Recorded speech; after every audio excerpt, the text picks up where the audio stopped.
Eyes up here, mister.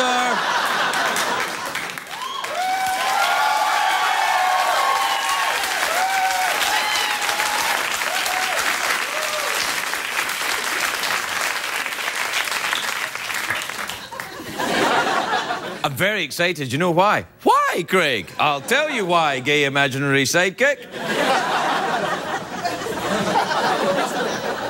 Wasn't Paul McCartney good on Dave? Oh, that was great. Yes. That was great. I mean, I just watched it live because we're live and they're live. What's interesting about Dave, when he's live in New York, it's still light. That's the power of Dave. He can go on at 11:30 at night and it's light outside. I go on at 12:30 at night and it's blue outside. Anyway, I thought Paul McCartney was fantastic. Do we have a picture of Paul from his... There he is.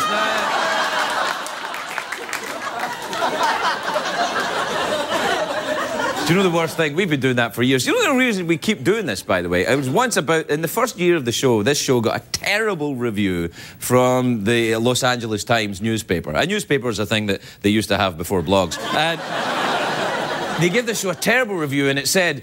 the reviewer said, and I remember the quote, said, without any apparent irony, he shows a picture of Angela Lansbury and says it's Paul McCartney, and he's done it 3 or 4 times.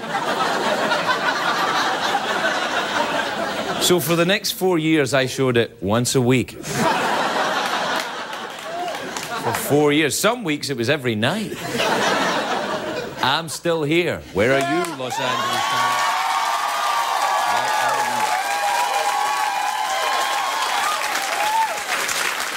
That's the only reason I did it. That's the only reason I did it. I don't think Paul McCartney looks like Angela Lansbury. I do. He really looks like... Anyway... The worst thing was I was at the Grammys this year and I had to present a Grammy, and I walked out there at the Grammys and they were all out there and Paul McCartney was there. Paul McCartney! Sir Paul McCartney, a hero of mine. And I walk out and he's sitting right there and I'm thinking, oh, God, that's a bit of murder. I wanted to say it, but I didn't say it and I was just like, oh, no. And I kept thinking, he does look like a bit like Paul McCartney, like Angela Lansbury. And then... I could see him looking at me and he was going like this. He was looking at me and I was thinking, he thinks I'm a douche. He knows about it and he thinks I'm a douche.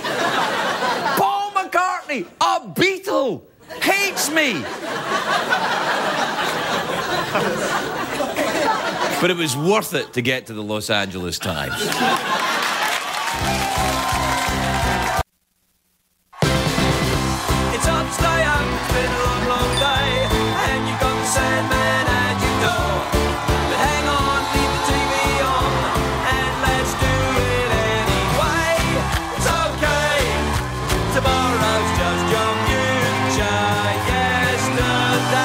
Ladies and gentlemen, Craig Ferguson. Hey, look at you.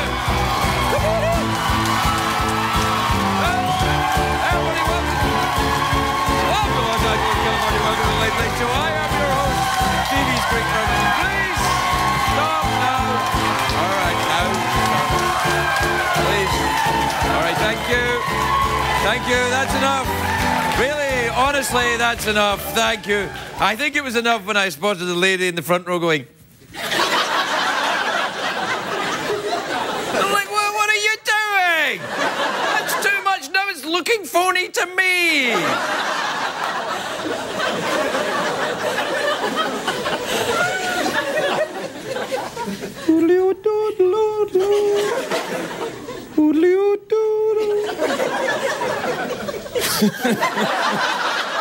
This is a great day for America, everybody. Great day. Yes, it is. Oh, it is a great day. Yes. I tell you why it's a great day. This is the day I wait for all year. This is a real day. I'm not making it up. Today is Cow Appreciation Day. So I had a hamburger for my dinner. And it was delicious. So thanks, cows. I appreciate your tastiness.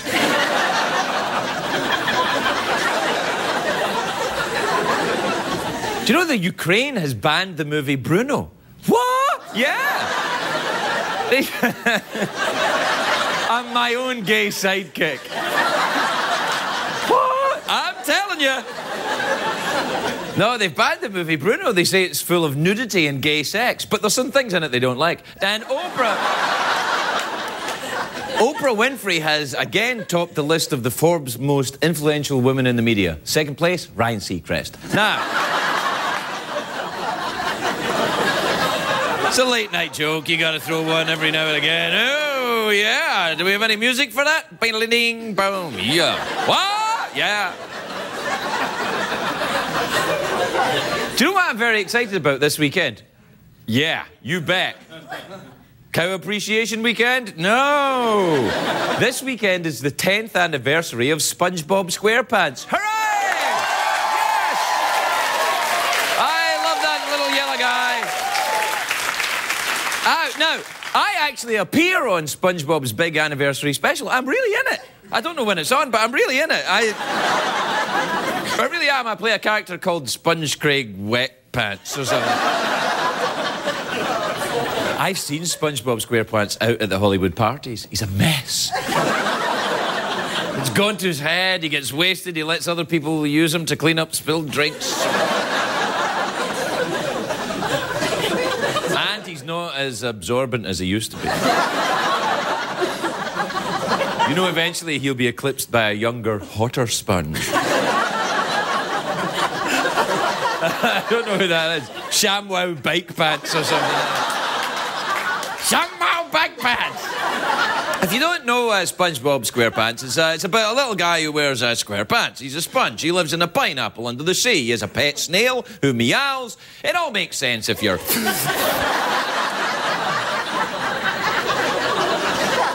SpongeBob! Patrick! SpongeBob, he's a guy who lives underwater. He's a hero to stoners. Do we have a picture of a guy who lives underwater who's a hero to stoners? There you are. I know.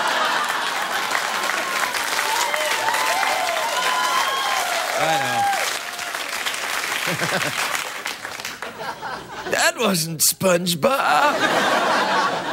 Or was it? Now, the town where SpongeBob lives is called Bikini Bottom. It's, and do your own joke. And it's near a place called Goo Lagoon. By the way, Goo Lagoon is the name of a bar up on Hollywood Boulevard. Tell them I sent you, they'll fill your chum bucket. Now,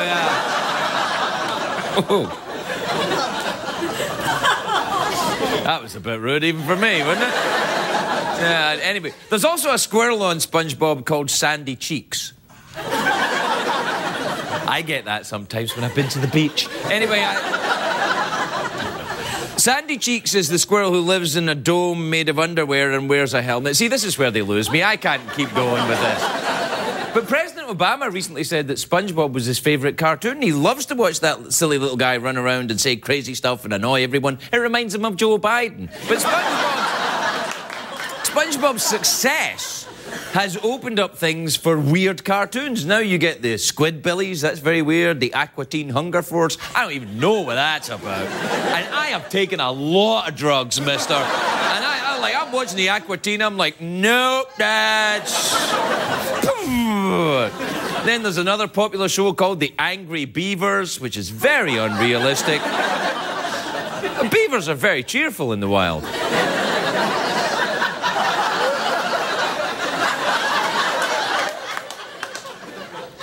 Any beaver I've come across has been delightful. Now, there's a long tradition of cartoons that are popular with the stoners. When I moved to America, when I first moved here, Beavis and Butthead, everybody loved the Beavis and Butthead. People thought Beavis and Butthead, it was the end of civilization. They're like, oh no! Now they seem tame compared to Bret Michaels' Rock of Love. I watched that show for 2 minutes and I got crabs. Just watching it. Like, oh!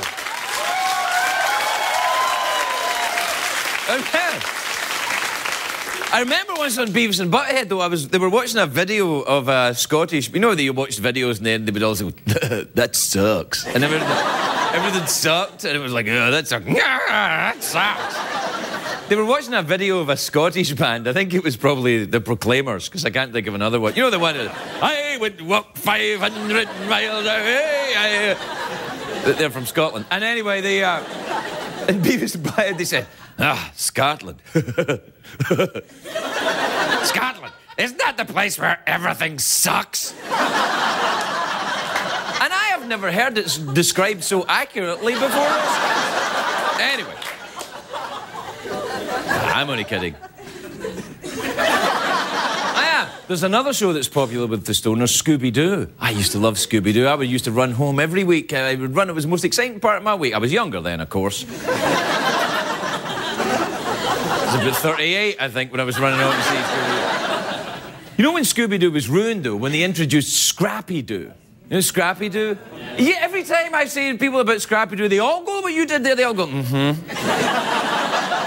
I hate Scrappy. It's ridiculous, Scrappy. What the hell are you doing? You know what it is? It was like when CBS were trying to get me to dye my hair to appeal to young people. What the hell are you talking about? It's Scrappy-Doo. Oh, he's a young dog with a leather jacket. Ooh! I'm going to watch it now. Hey, I'm young. I got a skateboard and my hat's on backwards. I like Scrappy-Doo, not stuffy old Scooby-Doo. Scrappy-Doo, Scooby-Doo's nephew? That's right. Dogs don't keep in touch like that. They don't Twitter each other on Facebook. How are you doing? Current mood, bony. All that dog does when he sees his relative is sniff his butt. They're like the Baldwin brothers' dogs. That's all they do. All right, we take a break. We'll be right back.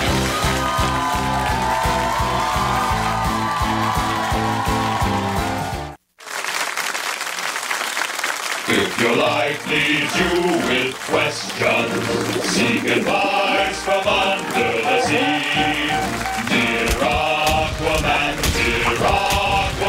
please give your advice to me, Aquaman. Welcome back, everybody. Get ready for some fresh undersea advice. Caught, filleted, and sautéed just for you. Hey! Thank you. I thought I fired you.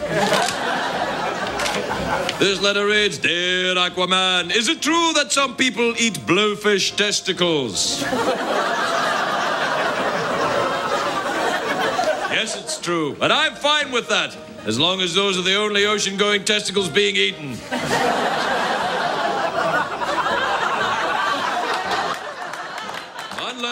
Unless you buy me dinner first. Farewell!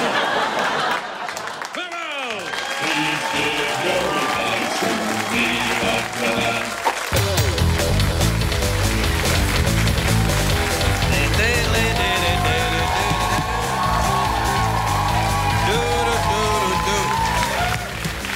Welcome back to the big show, everybody, where we celebrate SpongeBob's anniversary this weekend.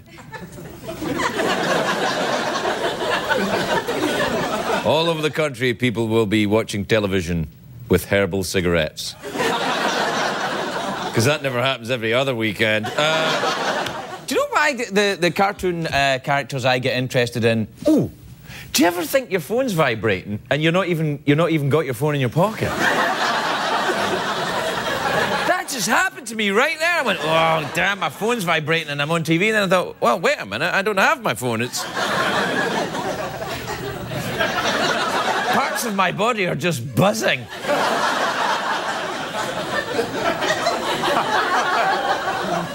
Right now. You know, I'm getting old, that's what it is. But and as I'm getting older, I am turned on by certain cartoon characters. Betty Rubble, Jane Jetson, Fred from Scooby-Doo. Fred from Scooby-Doo was I always kind of wondered about him because he always wore the ascot and the very tight sweater, right? And he was like, he would say, Shaggy, you and was the Daphne? No, Daphne's the girl with the glasses. Who's that? Thelma. You and Thelma and the dog, you go and look in the scary area, and Daphne and I'll go and look in the perfectly designed area over here. Come on, Daphne, let's have a look around over here. Where there's no ghosts. And then Shaggy, who's terrified of everything apart from a large talking dog.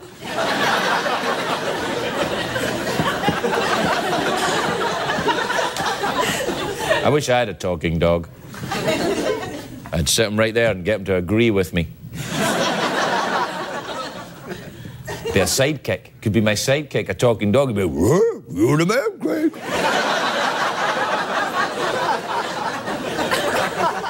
Wouldn't it be awesome if I had a band? A band all of little dogs all playing musical instruments? And dogs, just like dogs. And then people could say, Craig, do you like cats? And I say, I love cats. I just can't have any here because of all the dogs.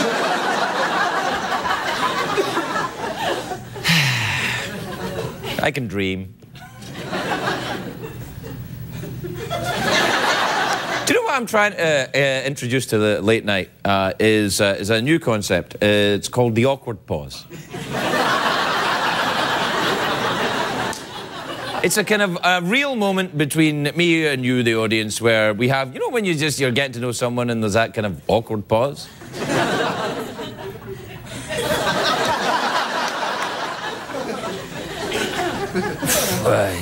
Pretty hot today, wasn't it? Yeah. Or, you know what would be better? If everybody had a sidekick. So that not just guys in late night had sidekicks, but everybody had a sidekick. So if you got in the elevator and you're standing next to someone and you're kind of embarrassed, and you could go, whoa, it's hot today, isn't it? And your sidekick could go, yeah! You're the man! And you go, yeah, thanks. And the other person's sidekick could go, yeah! No, the other person's side, they'd probably have to fight.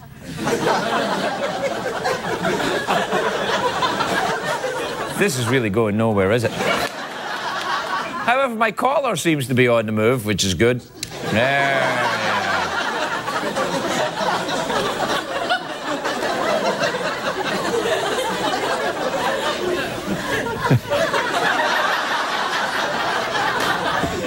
I'm the king of late night. We'll be right back, everybody.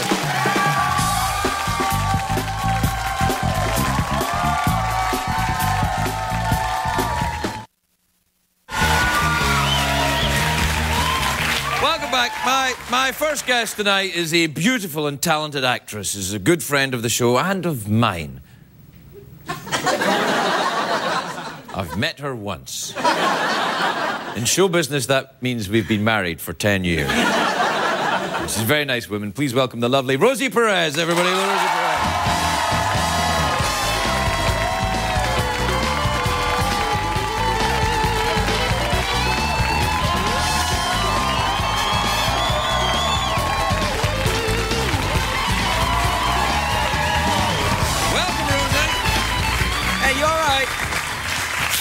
Here, do you want the thing? I keep this sometimes if some of our guests are a little...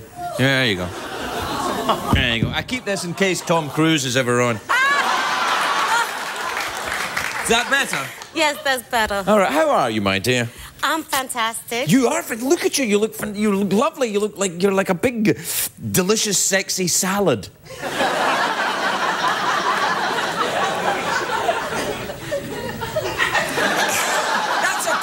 That is a compliment. Okay, thank you. No, you do. You look great. Thank you. My nephew picked this dress out. For himself or you? No. Oh my God. No. No, he picked it for you. Yes, he picked it for me. How old is he? 30.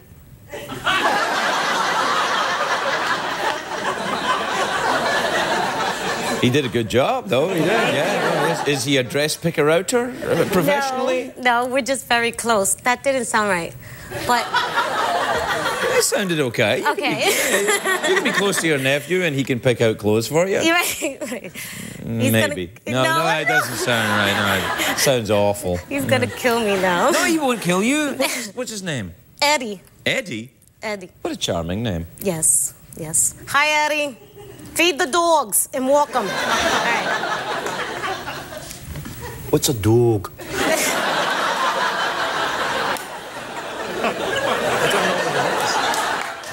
A dog! It's a dog! I was talking about Scooby-Doo earlier. Are you all right? No! What's wrong? You seem a little nervous to I'm me. a little nervous. What's wrong? I don't know. Here, I'll come round. I'll sit next to you. I don't like this whole... I'm worried that the whole desk is coming between us. Look, there you are. Is that better? Yeah, so what's been going on with you? Well, you know, things have been up and down. I'm still in this crappy job, but I've been okay. Things have been all right. I kind of... You know, I've been feeling a bit vulnerable. Still masculine, you know, but vulnerable. And I've got one of my teeth. I've got to have an implant done in one of my. Yeah, I've got to have an implant in my mouth. I never had any cavities.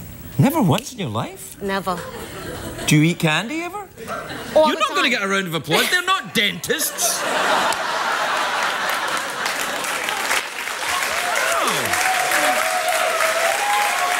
Who knew? They are dentists.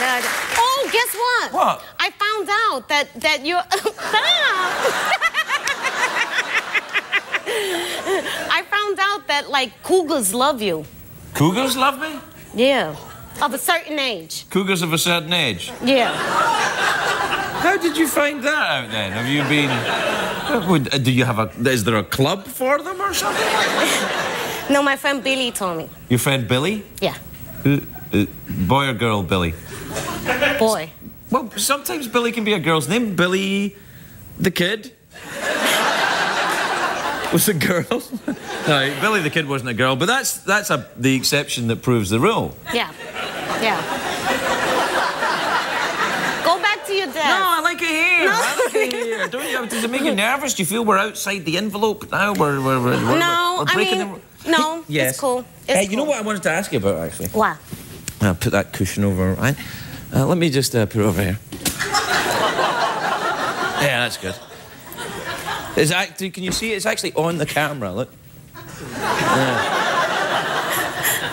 No, you know what I was going to ask you about was Lipstick Jungle. You were on that, weren't you? Yeah. I loved that show, and they cancelled it. Yeah. You know why? No. To put Jay Leno on it at 10 o'clock. Really? No, I made that up, but I mean...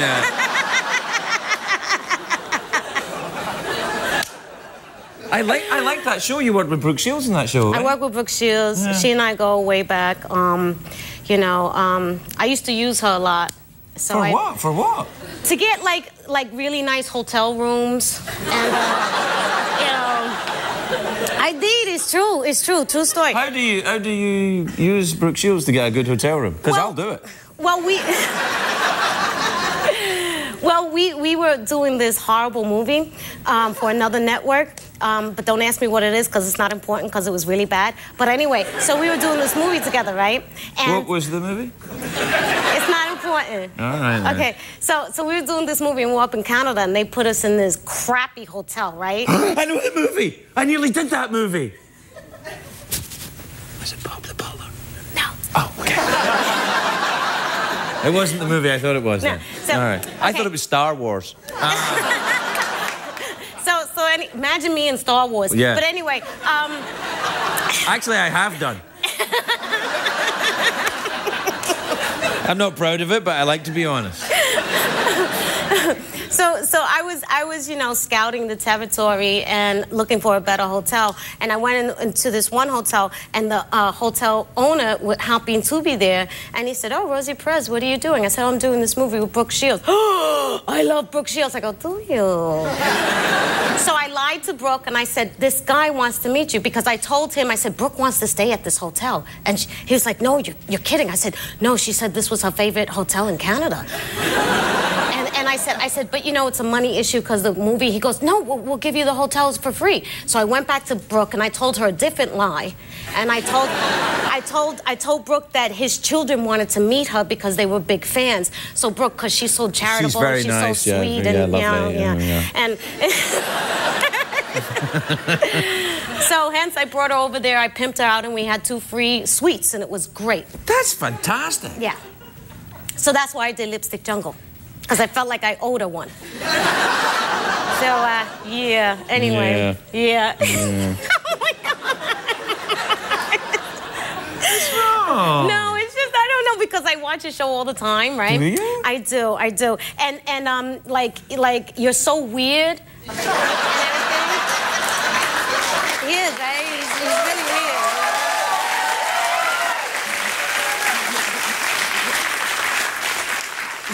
Is that good weird or bad weird? It's good weird. Oh, It's okay, good that's weird. good. It's good Yeah, okay. weird. Weird as in creepy scientist weird, or weird as in I wonder what he's thinking weird?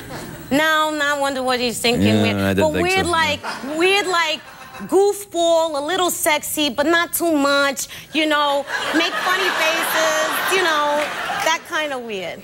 Make you laugh late at night. Yeah, know? you bet I would. I would.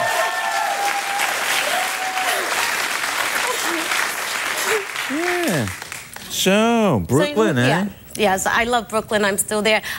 Well, you know, it's now getting a little disgusting because there's like hipsters there and everything, and you know, there's no. Well, you miss the hobos?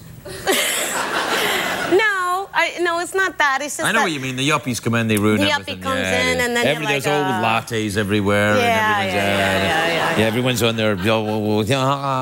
Yeah. I'm one of those. Really? Yeah. When I move into your neighborhood, the whole thing turns to. Ooh la la! Oh, I wasn't going to cuss tonight. Oh, ooh la la!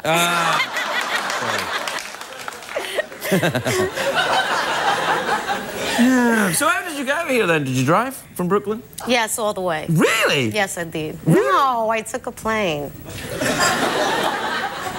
I rode on a plane. I didn't take a plane, but I rode. Oh my God! I heard that you're terrified of flying. No, not anymore. I took flying lessons. I know, but that's so stupid. No, if you think, it's like I'm scared of guns. Shoot me, and then I'll get over my fear. It doesn't make any sense. You're right. I wish I'd talked to you before. I feel such a fool. We're completely out of time. Is there any anything you want to plug at all? You know, movie, TV show. Oh! You know what you know what I want to plug. My help yourself. I got. Don't just limit yourself to the arm. There's a whole bunch of other areas. You know. I don't care if we're out of time. I don't care. You must understand. Right. Okay. Okay, there's, you know, my kids' charity, Urban Arts Partnership. We're having a big panel in Tribeca on September 23rd, and Soledad O'Brien is going to be the moderator. And so, for any. What will you do? What will the panel be? What will happen? The panel will be discussing the importance of arts in education. Okay. Yeah. Yeah. So I hope everybody. We gotta go. It's lovely to see you. Rosie Perez, everybody.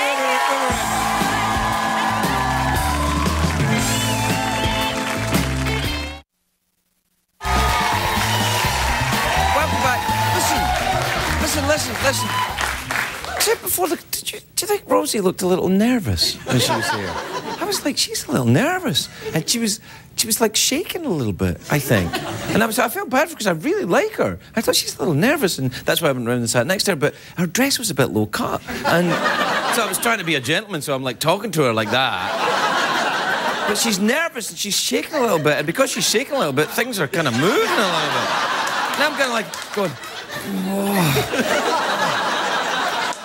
Then my ring started to burn like it was on fire. Like it was on fire. And I'm like, And I'm like, worth the pain, worth the pain.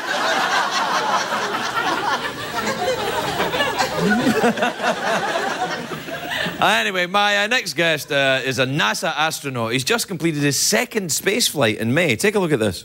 Now it's time for our favorite segment, which Good to is... see you again. Yeah, likewise. In my corner. In your Scooter's corner. corner. And he's actually in his real corner. What are you sitting right now? Oh, wait a minute. I got a gum in my mouth. What are you going to do with I got to that? get rid of that. I put it under the dash. Maybe the next guy can. There you have it. And is there any other gum down there, or are you the first guy? I'm the first. All right, there you Atlantis go. is pretty new. All right, so the next commander of Atlantis, don't worry about bringing gum. We got some for you. Hasn't space travel changed? Please welcome Mike Massimino, everybody. Mike Massimino.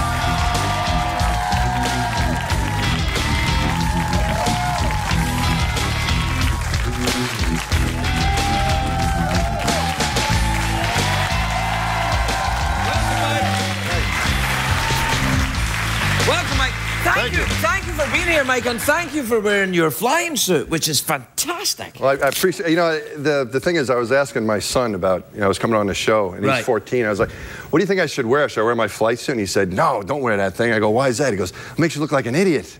So if you're perfect, maybe this will work. Well, no, but you fit right in. But the thing is.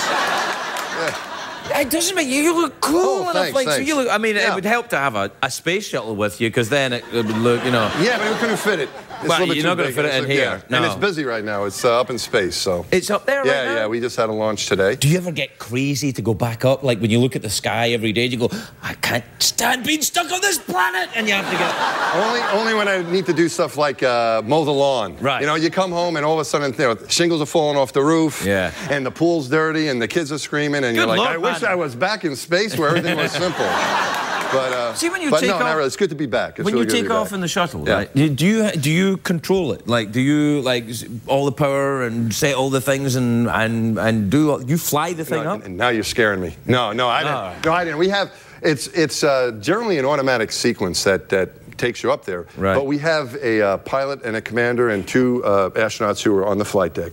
Me and 2 other guys were on the mid-deck, so we didn't have any windows and no gate. We had lockers. We had to make sure everything stayed in the locker, and that was That's a very important job in space. Very important thing. You don't lose any of your stuff. And, but the guys upstairs are kind of monitoring what goes on. And if we did have a problem, and we actually did have a problem coming off the pad, we had a master alarm go off, but it wasn't a big problem. I would have made a terrible mess of my flight suit. Well, that's why we wear a diaper. Right. Yeah. We wear diapers for that reason. When we're in our, not in this thing. We fly in our airplanes in this, but we wear a big orange suit, and when we launch and when we land, and we wear a big white suit when we spacewalk. And you can't really get up to go to the potty, so you wear a diaper just in case.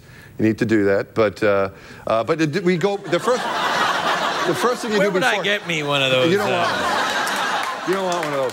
But the first thing you do before you get on the shuttle is you make sure that you're ready to go and all that's taken care of. And because the captain say right now, has everyone been to the bathroom? Yeah, that's right. That's right. We're not stopping halfway. We can't pull off. We can't pull over. So, but it was a little bit exciting. Now, are you a pilot? I'm a private pilot, which you are as well. Right? Check ride in 2 weeks. Yeah. Check ride coming up. Yeah, that's pretty big for your private license. Yeah. You ready for it? How's it? I think so. Like? The book learning, I'm a bit behind. It's all like airspace, 500 feet below the cloud, 1,000 feet above 2,000 to the side. I'm like, oh, come on. Yeah. Come on, who's up there? I know.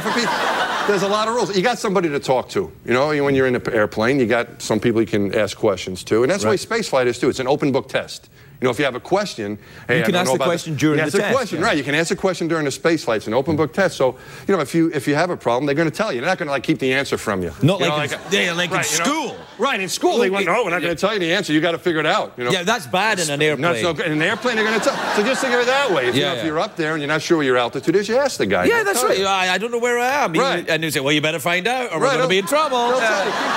Keep that in mind. People want you to succeed at that. That's true. They don't want problems in the airplane. I know. I don't. What kind of plane do you fly in your own time? Oh, I haven't flown privately in a long time. Okay. It's been years since I've flown in a private airplane. Right. But we fly in T-38 jet trainers as part of our training. And I get to sit, I'm the co-pilot, I get to sit in the back. We have our astronaut pilots, commander and pilot from my flight, for example, or one of our instructor pilots sit in the front, and we get to sit in the back. But it's a really cool plane. Is a lot of full G, about 8 G? Oh, it's cool, we can go up to about 6 Gs, and if we're doing, those types of aerobatics. But yeah, we can do all kinds of fun stuff with it. It's a great airplane. Me some of that then? Would I have to? I should have gone to college, really, for a start. That's a start, but it's not too late. Yeah. And we have a long application process. You fill that out and see what happens. I'm a citizen now. That's the first step. We've had first step. Yeah. First step. Yeah.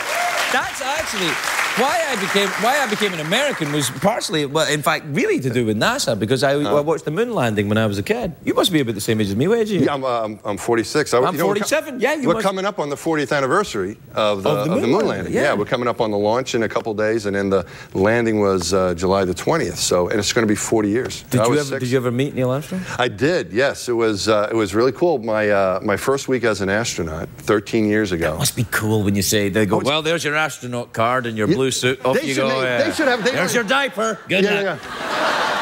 There should be some kind of ceremony with that, but there isn't. You think, he just kind of hands you this stuff. You go out It's there. like astronaut. It's not like you graduate from plumber college. It's Exactly. astronaut. But there's no real. They do swear you in as a civil servant, as a government employee. Right. I'm a civilian, so I had to get sworn in, and they give you your fancy flight suit and all that stuff, and not too much pomp and circumstance, but it's pretty cool. But then you met Neil Well, the first Armstrong week, we were there. We happened to show up right around the time of an astronaut reunion that was taking place, and Neil was in town, and he was gracious enough to come speak to our class, and he's he's my boyhood hero. Yeah. Here he is, right there in front of us. Buzz Aldrin and Michael Collins. Yeah, they're all great guys, and the thing I know about Neil is that we all went up and got his autograph and said hi to him, and I noticed I was watching my classmates go up to him, and everyone would tell him, where they were when he landed on the moon. It's one of these things where, I was in the Poconos on vacation with my family, or I was at home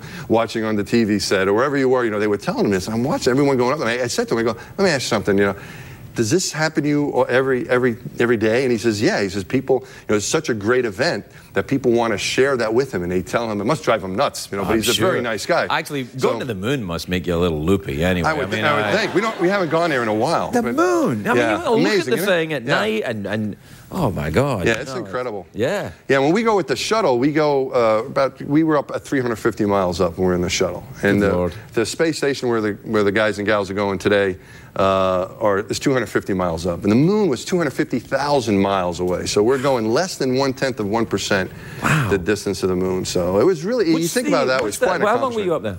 Up for my first flight, I was up for 11 days, and this last flight was 13 days. Did you ever experience any sensation, I'm sure that you're vetted for this, any sensation of panic or disorientation or vertigo when you were going up there? Not really, no. I mean, the only, people ask if you're scared, were you nervous or anything? And I tell you, Craig, the thing where it hit me was right before the launch, because you get out, you wake up that morning and you go out and you get into this Astro van, and there's these SWAT guys out there with these weapons, and there's a helicopter above you. It's like me coming to work. Kind of like, like that, yeah, And I was with one of my buddies, and we was 2 rookies on a flight, me and my friend Dwayne Carey, Digger was his nickname, and he turns to me and goes, what's with all these, what are these guys here for security? I go, I think they're making sure we get on. Yeah. We don't change our mind. It would be very bad for the country if you would, I'm scared. Yeah, it's not good. And then it's terrible if you have kids, they're going to make fun of your kids at school, so it's not good, you don't want that to happen. But you get on this thing and you go out to and there's a couple managers with you, the chief of the office, and some, big shots are with you riding out there, but they keep getting off before you get to the vehicle. They're all leaving. And next thing you know, it's only the driver, and he's driving looking like this. He wants to get you and dump you off. And I had been around space shuttle before, but I'd never been fueled. They fill up that tank with all the fuel. Does it smell like jet fuel? It doesn't really have much of an odor, but it has noises to it. When you get to the shuttle, it's like creaking and making noises, and it's smoking, and it looks like a beast. It really does. That is so awesome. Yeah, and that's when you realize maybe this wasn't such a good idea. To get out there, it's just. But once you get inside, so that was where for me the nervousness kind of took. Once you get inside and you have a job to do and you're getting yourself set up, it really is kind of cool. And then once you launch, there's really nothing to stop this thing. It's just going to go, and it's like a cool ride. It's like making love to a gorilla. You ain't done till the gorilla's done. I never thought of it that way, but that's a good way to look at it, I guess. Mike, we're completely out of time. You got to come back and talk to us again. Okay, sometime. I'd love to. I'd love to. Mike Massimino, everybody. We'll be right back.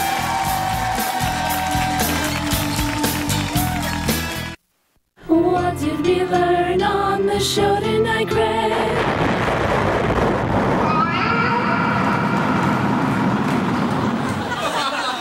Godspeed, Mr. Tibbles.